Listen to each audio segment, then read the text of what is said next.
So, Habakkuk, what do we know about the prophet Habakkuk? Anybody?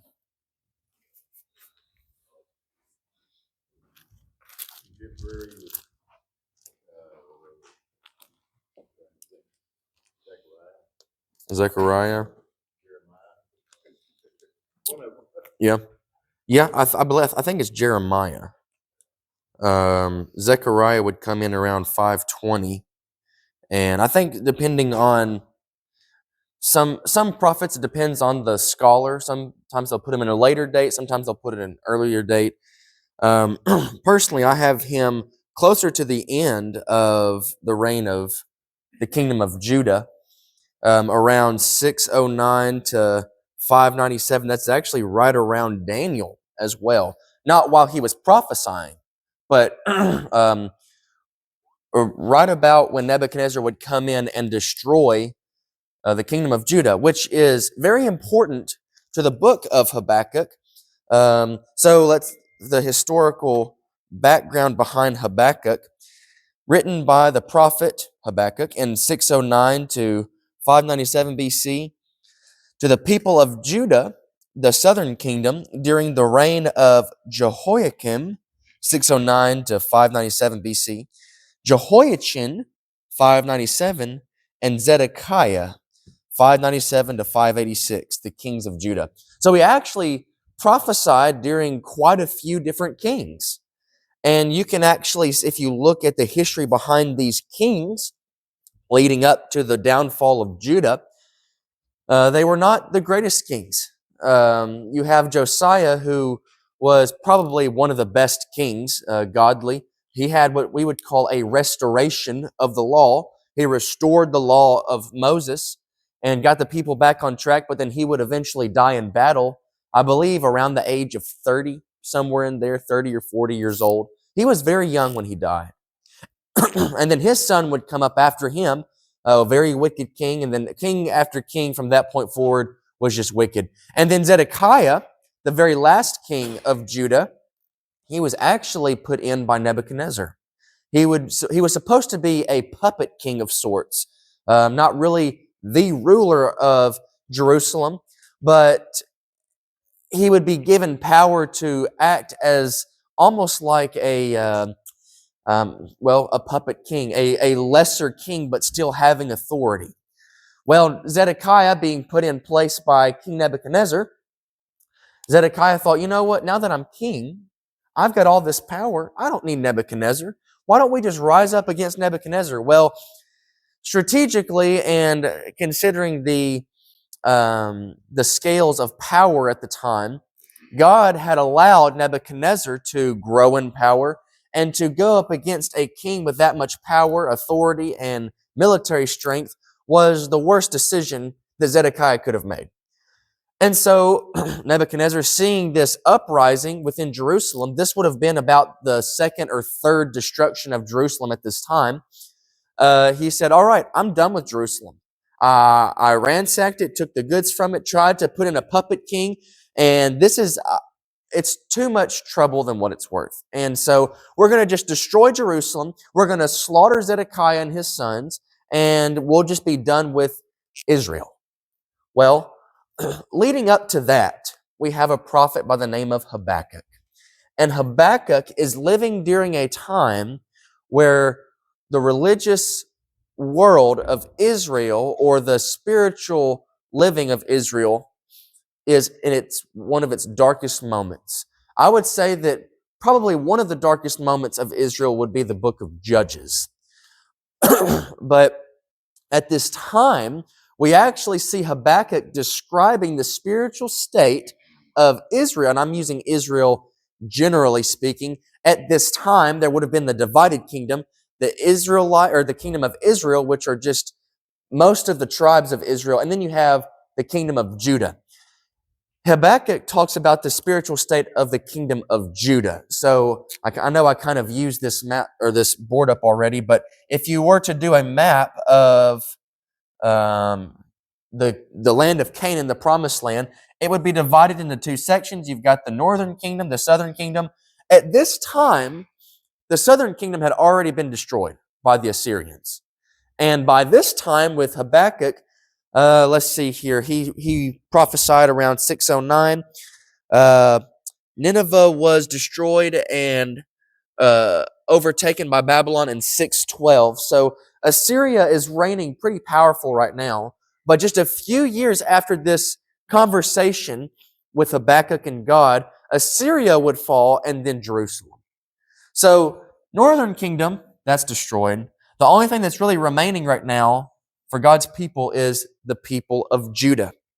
And it is a very wicked time in Judah, and we see the description in chapter 1. And if you look at the board and even the handout shows, it almost shows multiple sections, but really there's only 3 sections. The first section is a conversation between God and Habakkuk. Okay, that's going to be chapter 1 through chapter 2 and verse 3. This conversation between Habakkuk and God, him asking questions and then God giving answers. Habakkuk asks 2 questions. Really, some people would say makes 2 complaints. That's kind of a harsh word to use, but I mean, he was complaining to God, maybe not in a bad sense, but pouring his heart out to God about the wickedness of his people and asking, why aren't you doing anything about it? Well, then God would respond, and then Habakkuk wouldn't like his answer. Then God would respond back to his second complaint. And then after this conversation between Jehovah and the prophet, God would go into a series of woes concerning the people that would rise up against the kingdom of Judah. There's 5 different woes. 2 of them can probably be, the first 2 can be grouped together. But if you're doing it in a very tedious way, there's 5 different woes. And then after the series of woes, which is really just the rest of chapter 2, the ending of the book, chapter 3, is an oracle or a prophecy about the coming of the church and the exodus, if you will, of the remnant of Judah, which would happen during the time of the Persians. Daniel, in the book of Daniel at the very end, he would talk to God and say, it's been 70 years, how come our people are still in captivity? And God would say, Daniel, you're absolutely right. Let's get some people and lead my people back to Jerusalem so they can rebuild. This is what Habakkuk is prophesying about in the immediate context. But he would prophesy about an exodus of being no longer shackled to our enemies, but freed from bondage. And that's the spiritual application there is talking about the church, talking about his anointed one in chapter 3. So, getting into the text, it's a very short book, and it'll probably be a lot like Nahum, where we'll be able to go, not necessarily verse by verse, but we'll be able to really get into the meat of this book. So in section 1, you have questions to God. Questions to God. Is it bad to question God or to ask God questions? It depends on the nature of the question. I would say it depends on the nature of the question. Some people would immediately say, yes, you don't need to question God. And then some will say, no, it's not bad to question God. And both answers would be correct. It all depends on the nature of the question. You have some individuals who, like John the Baptist, who would send his disciples to Jesus and say, are you truly the Christ? I'm fixing to die here. I want to know if I'm giving my life for a cause that is not in vain. Jesus does not necessarily chastise John the Baptist for this. In fact, his answer is quite interesting, peculiar, some may say. He would say to the disciples of John, you go back and tell John the Baptist that the blind see, that the deaf hear, and that the poor have received the gospel. He does not tell John the Baptist, yes, I am the Christ. No, I'm not the Christ. John the Baptist, you should be ashamed of asking me these questions. You should know this already. You prepared the way for me. God revealed it to you. He didn't say any of that. He simply said, the deaf hear, the blind see, and the poor have received the gospel. That should be enough for John the Baptist to say, I am dying for a good cause. He questioned God. It was not a bad questioning. He was simply wanting reassurance. Well, there are some who will question God, and instead of it really being a question, it is a challenge against God's authority. There is a difference. Habakkuk is asking God And I wouldn't even say that this is, and I may be wrong, but I don't think that he's questioning God's authority, really. He is asking God, if you are a loving and just God, how can you allow this? As human beings with a finite mind, naturally we are going to ask this question. If not verbally, at least within our minds when we talk to God. God, how can you allow our country to be this corrupt and we still sustain? Well, God has a great answer to that. But before we get into that, let's see exactly what Habakkuk says about the people. Starting in verse 1, or starting in verse 2. How long, O Lord, will I call for help, and you will not hear? I cry out to you, violence, yet you do not save. Why do you make me see iniquity and cause me to look on wickedness? Yes, destruction and violence are before me. Strife exists and contention arises. Therefore, the law is ignored and justice is never upheld. For the wicked surround the righteous. Therefore, justice comes out perverted. There are three descriptions that Habakkuk gives in trying to paint a picture of Judah and its spiritual state at the time. Did you pick up the three that Habakkuk mentioned in verses 2 through 4? Do what? Okay.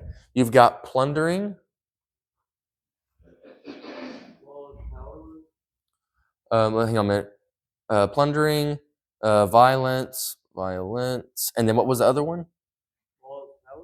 The law is powerless. Okay. So they ignore the law.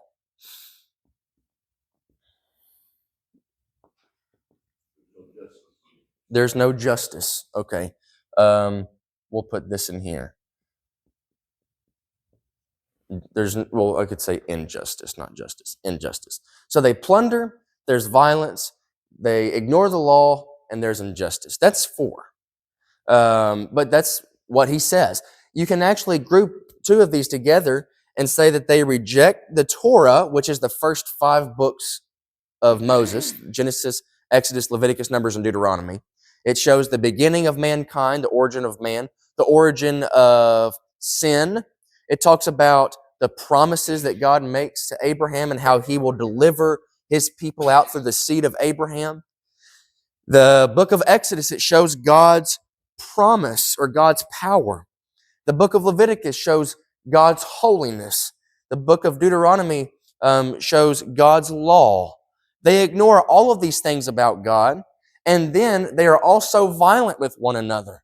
There's also sexual immorality running rampant in the streets. And then you have injustice of the leaders. There were corrupt leaders at the time.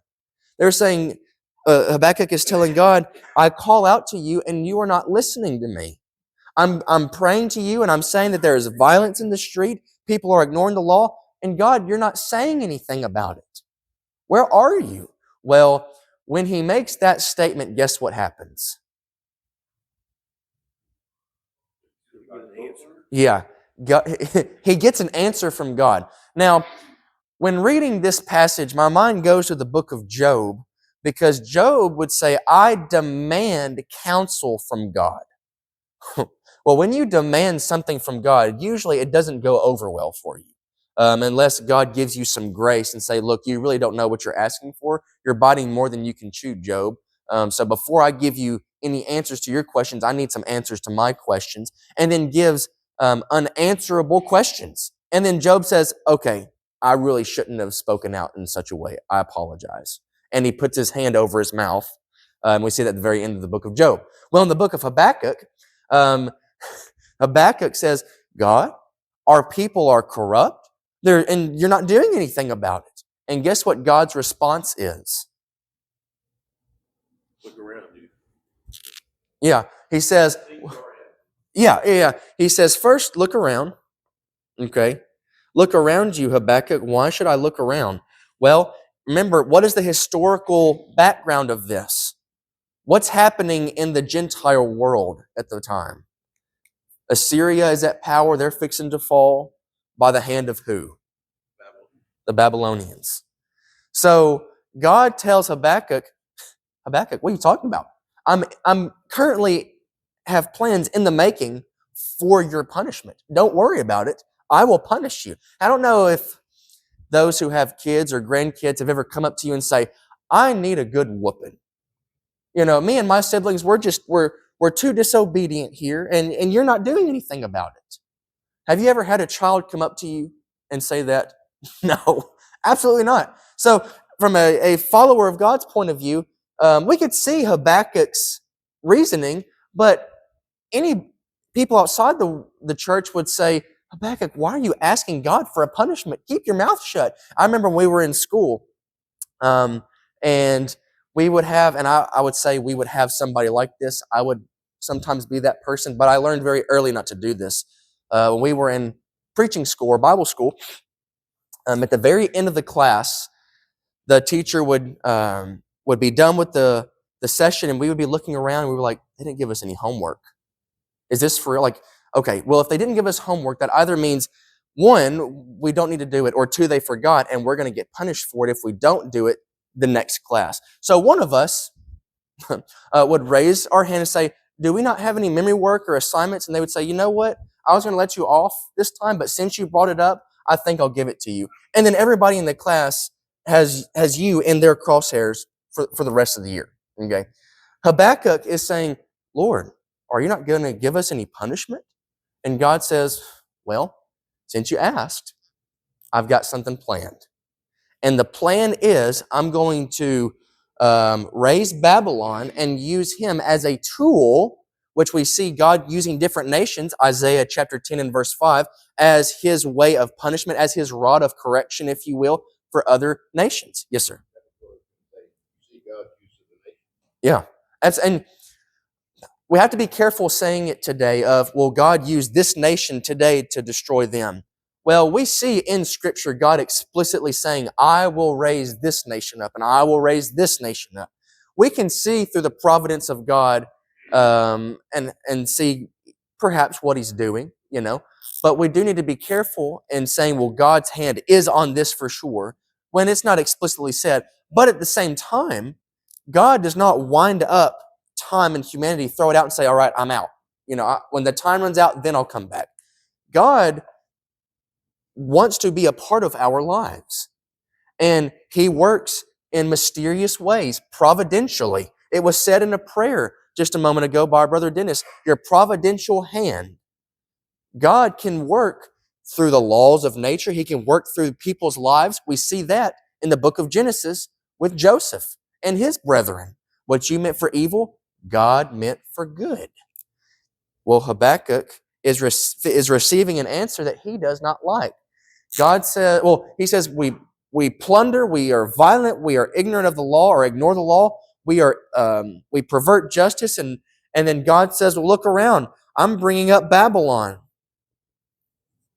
And when he hears Babylon, man, you can see, actually, let's just read it.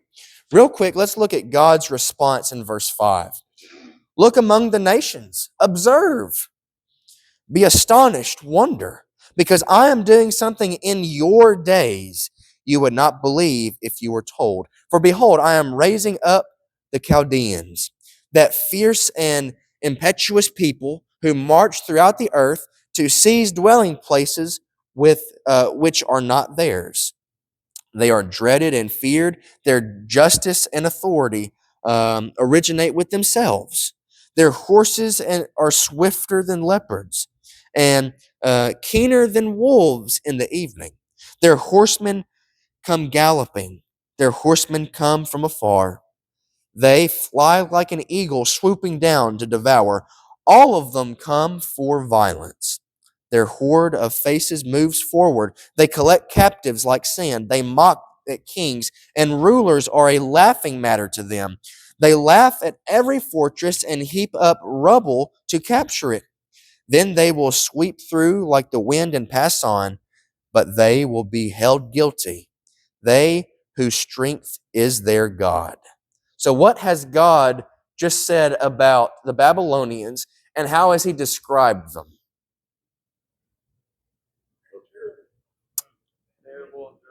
They're terrible, dreadful. very powerful, They are incredibly powerful.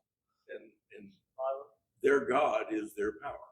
Okay, that's exactly right. Their God is their power. In fact, in the next section, well, I say section, in the next, I don't want to say complaint, statement with Habakkuk, Habakkuk would say they deify their power. They say that we are gods. Our strength comes from our gods. And that's what even God says about the Babylonians' power. They believe that their strength is divine, which, technically speaking, it sort of is in the sense of God allowed them to do that, but it's not from the Babylonian gods because they don't exist. But in the minds of the Babylonians, oh man, we're the best thing since the Assyrians, and we destroyed the Assyrians, which means we're the best thing ever. Our power is undescribable. You can't beat our power. Our power comes from the gods, and we will overtake all the kings. We will overtake all the fortresses. We will plunder everything in our wake. Well, what is Habakkuk's response? Verse 12. Are you not from everlasting, O Lord, my God, my Holy One? We will not die. You, O Lord, have appointed them to judge, and you, O Rock, have established them to correct. Your eyes are too pure to approve evil, and you cannot look on wickedness with favor. Why do you look with favor on those who deal treacherously? Why are you silent when the wicked swallow up those more righteous than they? Why have you made men like the fish of the sea, like creeping things without a ruler over them? The Chaldeans bring all of them up with a hook, drag them away with their net, and gather them together in their fishing net. Therefore they rejoice and are glad. Therefore they offer a sacrifice to their net and burn incense to their fishing net. Because through these things their catch is large and their food is plentiful. Will they therefore empty their net and continually slay nations without sparing? What does Habakkuk say about the Babylonians? Now remember, he says 3 or 4 different things about Judah. He says 3 or 4 different things about the Babylonians. What does he say? And He tells a lot of the bad things they do, and then he asks, "Well, more or less, why are you letting them do this? And will you let them? Will you let them do this?" Of course, God's yeah, going to let them do it. yeah, He's causing it to happen. yeah. Well, it's funny that you mentioned how Habakkuk would say, "Are you really going to do this?" Previously to this question, God said, "I am going to do this." Habakkuk doesn't have to ask the question of, are you really going to do this? Yes, he is going to do this. He just stated that he is. So why is Habakkuk saying, are you really going to allow this? If you look at, yes, sir. You know, it talks about God being pure. How can you use the wicked? Okay. That's where I was going with it. He says, all right, God, I know I probably put my foot in my mouth and said that we need to be punished. Well, are you really going to punish us with a nation that's worse than us? And in the first part, he says that we are not righteous. But then he says we're more righteous than they are. So why are you... This seems backwards. We need a nation that's more righteous than us to punish us. That's not how that works. God says, if you want to be an unrighteous nation, I'll show you just exactly what an unrighteous nation looks like. Well, how does Habakkuk describe this worse nation? There's one description. They're worse than us. They're worse. What else? Okay. They're more violent. Yes, that would be that third part. They're more violent. They swallow up nations, if you will. Then there's a third one.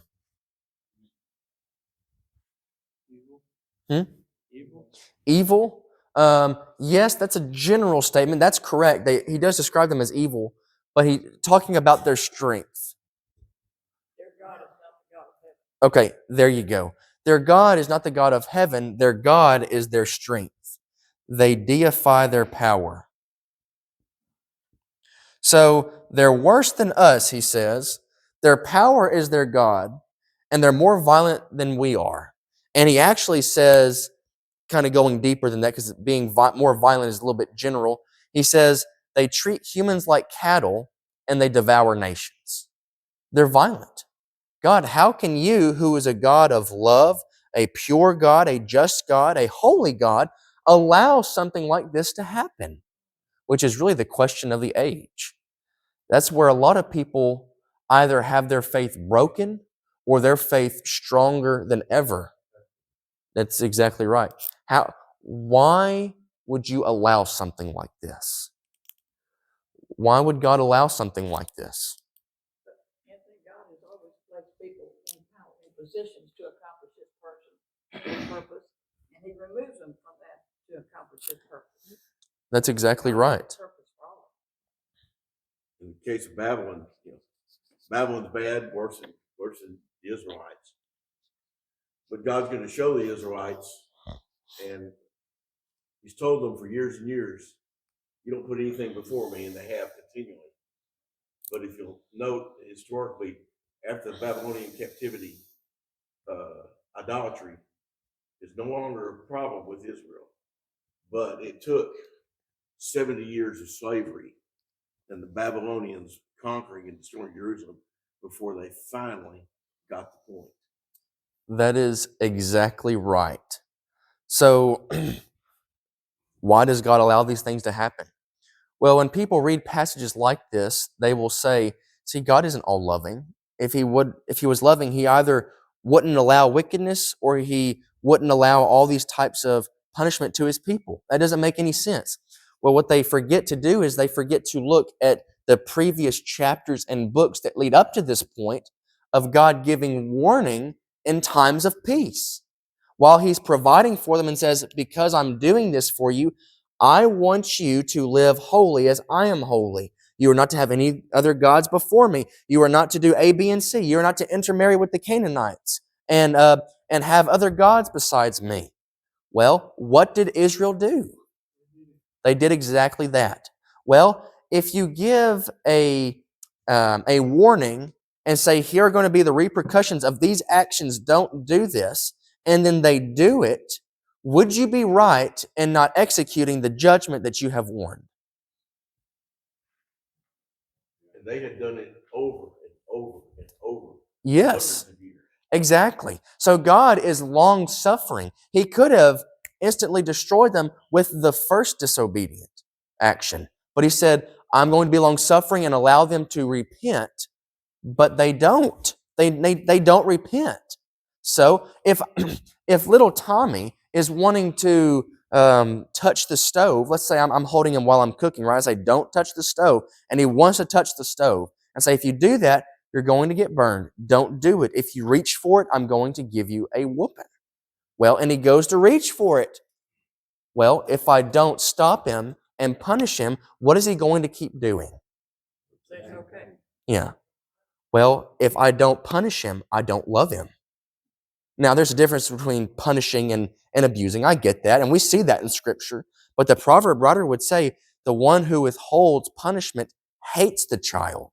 Well, God loves his children, so he must punish when it's necessary. Yes, sir. Hebrews 12:6 tells us, those the Lord loves, he chastens. Exactly. And what's the purpose of punishment or discipline, if you will? That's the word that we need to be using, discipline. We hear about church discipline.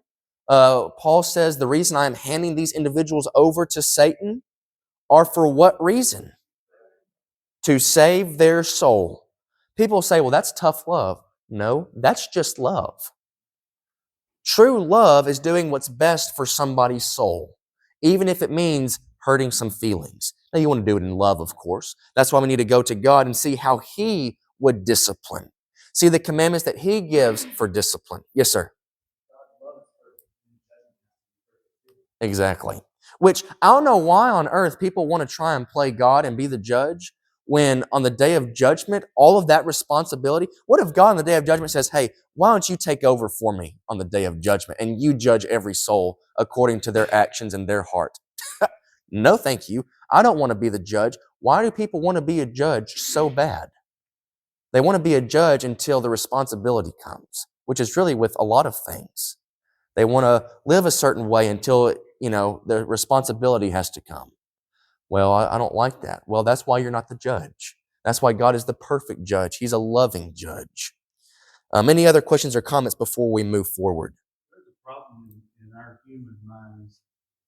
We've all seen it, probably been guilty of it at times, having the attitude that, that there's no right in the idea of, do as I say, not as I do kind of thing, and sometimes we've heard that from our parents. But there's wisdom usually behind that, because people are in different capacities, people are in different stages in life. Who are we to question God in the decisions that He makes? You mentioned Job. What did He tell Job? Where were you when I created all this? Where were you when I did all these things? And he was clearly saying, hey man, stay in your role, get in your lane, right? Because you're out of your pay grade here. Mm-hmm. We have a tendency to do that sometimes. Yeah. And we got to keep in mind that He is God and He is in control of everything. Yep, absolutely. You mentioned Job. Job's been mentioned a few times, but building off of that point, when Job says, I demand counsel, and God says, all right, well, here's the counsel. Let's do some counseling here, Job. Let me ask you some questions. Where were you when I did this? Where were you when I did this? The answer that God gives Job is not, this is why I allow suffering. He never gives that answer, ever, in the book of Job. But the answer that he does give is, I am God. To Job, knowing God was enough. Job didn't have to know why. He simply just had to know God. And by the time he knew God, he said, that's good enough for me. As Christians, sometimes we don't need to know the why. Now, there are things that we do need to know because you can know the truth and the truth will set you free. We have to know those things. But the secret things, Deuteronomy 29:29, those things belong to God. And if we have the audacity to say, well, I deserve to know this, why? Why do you deserve to know this? Are you God? No. Then, as said before, stay in your lane. Fulfill your role. If you were God, then you would know these things. But you're not God. Therefore, that's exactly right. And if we needed to know them, He would tell us. Yeah. Yes, sir. We need to realize that all of God is justice, but He has His own time plan. We as human beings forget that. Mm-hmm. Absolutely. Well, you see that in the book of Habakkuk. The first question, God, when are you going to do this? He says, look around. I'm currently doing it. You just don't see it. And then he shows the avenue of which he's going to do it. So he gives the time and he gives the means of how he's going to do it. And Habakkuk isn't liking the time nor the avenue of which God is doing it. Why is that? Because he's human. It's not the way he wants it to be done. Well, that's the problem as humans. We think it needs to be done a certain way. Well, because we think it needs to be done a certain way, if it was done our way, we wouldn't get anywhere. In fact, we would probably be going in the same direction as those in the book of Judges. Every man did that which was right in their own eyes. We are not the standard of morality. God is.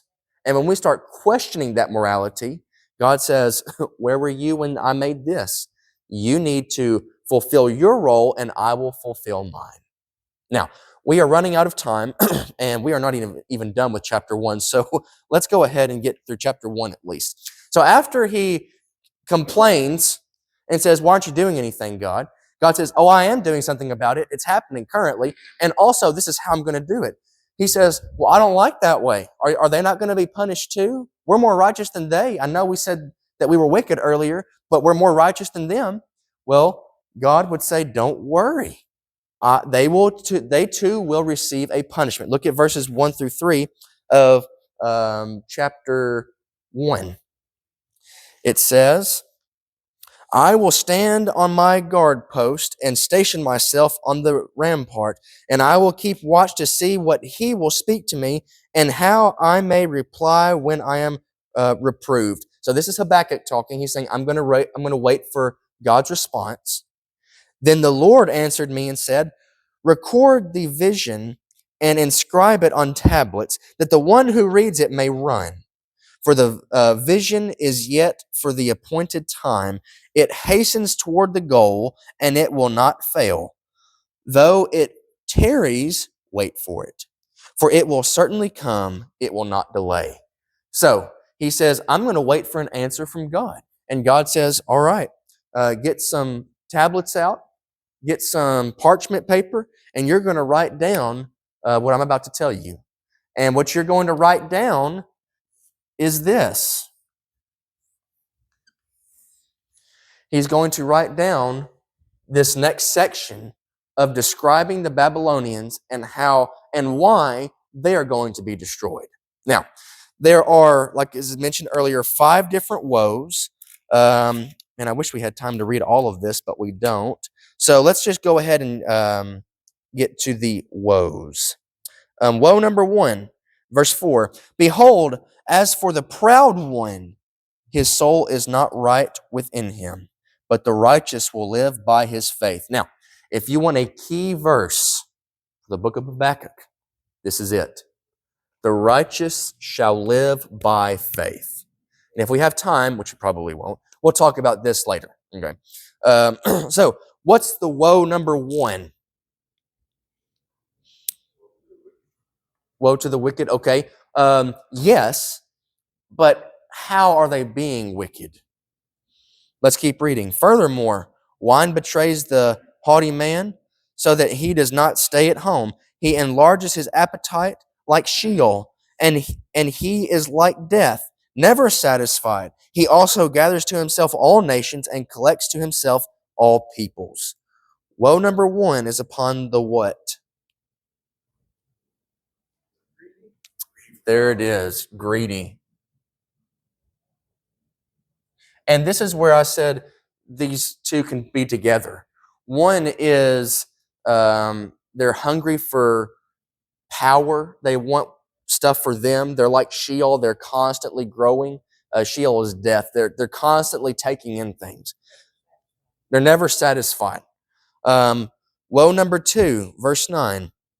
Woe to him who gets evil and gains for his house, to put his nest on high, to be delivered from the hand of calamity.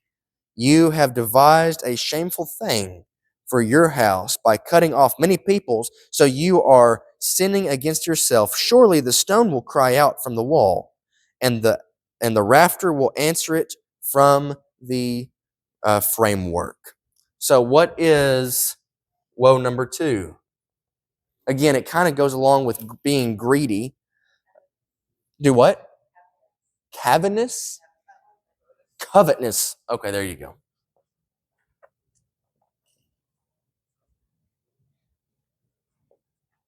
So they're greedy. They covet what is not theirs. What about woe number 3, verse 12? Woe to him who builds a city with bloodshed and founds a town with violence. What woe is this? That's exactly right. They're bloody and they're violent. Is that Bradley? Number 4. Woe number 4. Verse 15. Woe to you who make your neighbors drink, who mix in your venom even to make them drunk, so as to look on their nakedness. You will be filled with disgrace rather than honor. Now you yourselves drink and expose your own nakedness. The cup in the Lord's right hand will come around to you, and utter disgrace will come upon your glory. What is woe number 4? That's exactly right.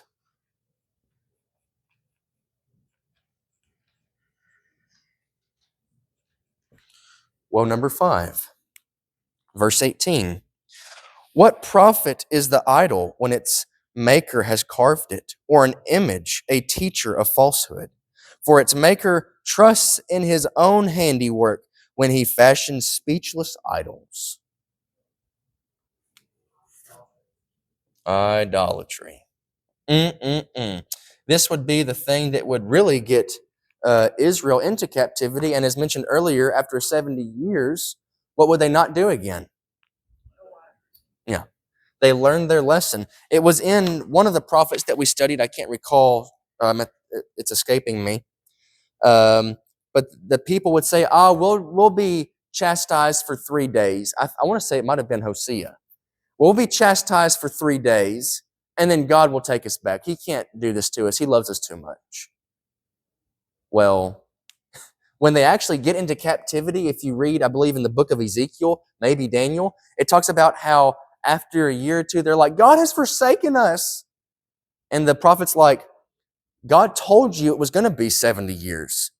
God told us it was going to be for a long time. He hasn't abandoned us. He's fulfilling his promises, whether it's chastisement or reward.